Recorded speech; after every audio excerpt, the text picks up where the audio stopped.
Keep on the sunny side, always on the sunny side. Keep on the sunny side of life.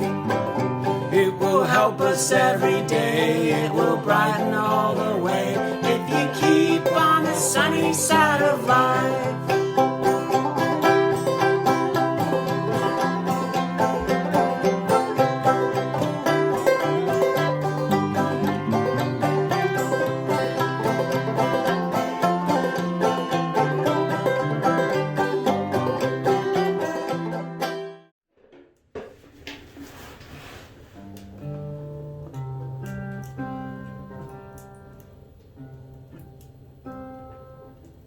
Why should I languish and pine? And thou art my sun and my song. And why should I languish and pine? And why are my winters so long? Oh, blow these dark clouds from my sky, thy soul-cheering presence restore, or take me with thee upon high, when winters and clouds are no more. Well, I didn't do that song much justice, but it's from a century or so or more ago. A hymn writer that was dealing with low places in their life, feeling down, wanting winter to be over with, and maybe the winter of their discontent,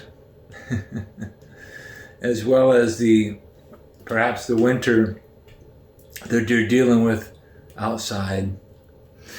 I want to talk to you about a word that we probably all ought to consider: patience. Patience. It's a word we have heard a lot of. It's a lot easier word to say than it is a word to practice. The word really comes from, at least from the Bible, the idea of being long-suffering. That's actually what the King James Version calls it. To be able to suffer long with grace, to deal with those things. It's a big theme in the Bible, being patient. And of course, we're always told, never pray for patience, because then you know what's going to happen. Well, I think we need to pray for patience, because stuff's going to happen no matter whether we are ready for it or not. We'd better be ready. Galatians tells us that this idea of being a person with patience, and I find it incredibly challenging, and in myself really impossible. Galatians 5:22 says, "But the fruit of the Spirit is love and joy and patience." It's that top three. Goes on to say, of course, goodness and faithfulness are also super important. But it seems to me that being patient definitely contributes to being able to be kind and being able to be good and being able to be faithful. Sometimes it contributes to the rest too, self-control and to being gentle. And patience is, I'm sorry, I'm just kind of thinking about this. I've been sitting out here quietly for a while. Is kind of the proof of love in our life. The Bible says in 1 Corinthians 13:4, it says, love is patient. And then it goes on to say the same thing. Kind, it's not jealous, it does not brag, it's not arrogant. Love itself, one of the ways it demonstrates itself is its patience. Patience, someone said, is love waiting.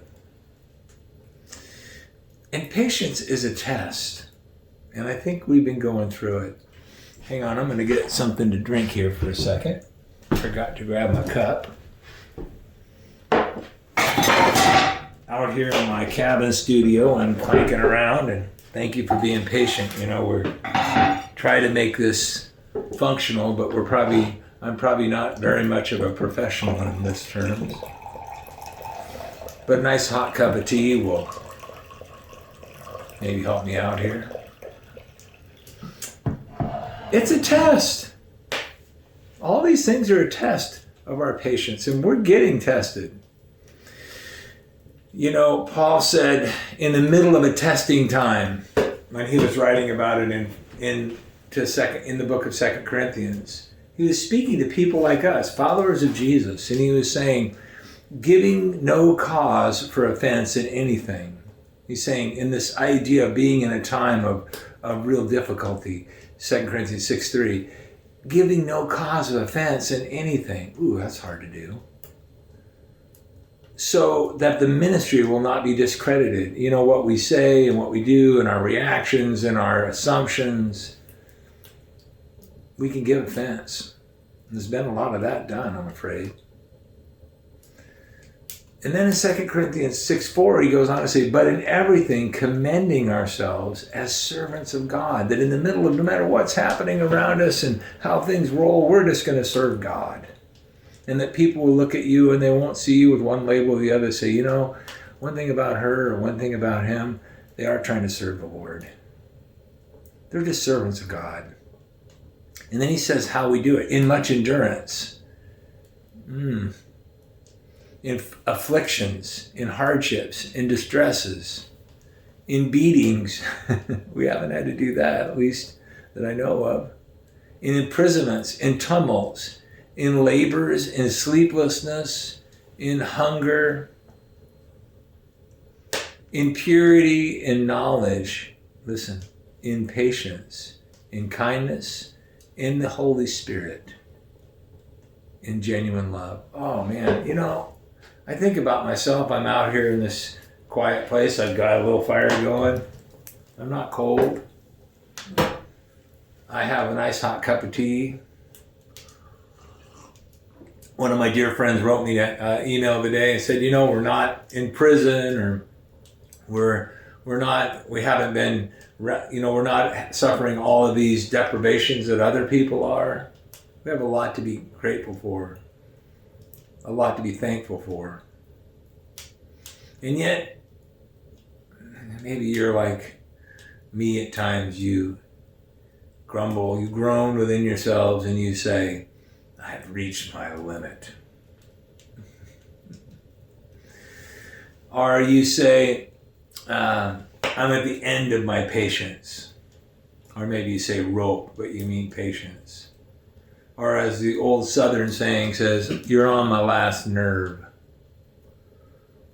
We say things like, I've run out of patience. Or you're trying or testing my patience. These are the kind of statements that we make. But when you run out of patience, think about what you run out of. Let's just call it for what it is. I know it's true with me when I'm impatient. When you run out of patience, you run out of love. Now let that sink in a little bit. When you run out of patience, when I run out of patience, what you really run out of is love. We all want to think of ourselves as being super loving people. At the same time, we're being maybe cruel, but more often than not, we're just being impatient. When you're impatient, you're not loving.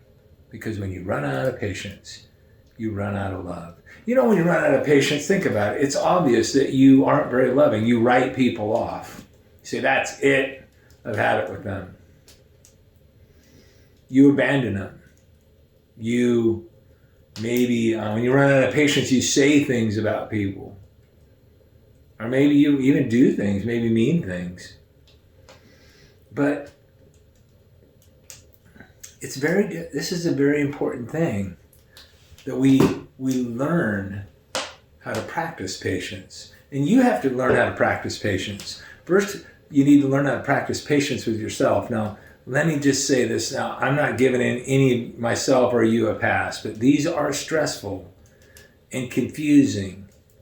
And to use a biblical phrase, trying times. These are the times that try men's souls. As I've said in the last few weeks, isolation can stretch you. And it can push you to the limits and really can show you the limits of your patience. You learn how impatient you really are, how sometimes petty you are, how resistant you are to have anybody inconvenience you. You have to be patient with yourself and realize that God's trying to teach you something. You're learning. Secondly, you have to be patient with others. This is especially a time to be patient with family members, with your friends. Some of my friends have just said and done and posted some things that are I've known them a long time, and I just know that they're not themselves. I'm not really sure all of it, but I'm going to be patient because they've seen me through hard times, and I'll see them through hard times. And you have to be patient with not just with your family and your friends. You also need to be patient with your fellowship. And let me just share this with you. You know, I ask you to be patient with me, and so many of you have been super patient. You know, I've been your pastor for 40 years. I've really tried to do right by you during this pandemic and through all of this turmoil we've been through. I ask you to be patient with me, and I ask you to be patient with the other pastors as we plan a safe return to whatever the normal is going to be coming up. That as we return to indoor services coming up in the future, we look all the time, we're looking all the time and talking to people all the time. We're encouraged at the signs that the pandemic is easing. They're as much as annoying as they are, and as much as some folks hate to admit it, some of the measures that people have taken to be more careful it's began to ease a little bit. And vaccines are becoming available, more widely available. Some of our folks in church have been vaccinated. I'm looking forward to it, and different people have different ideas about it, but I'm not. I'm ready for that. And we're watching the schools. You know, we told you that when the school is fully open, we will watch that for a time and see how that goes. But I'm just asking you to please continue to be patient. You know, some of you, I wouldn't know if you're being patient, but perhaps the ones that are actually still watching, you're being patient.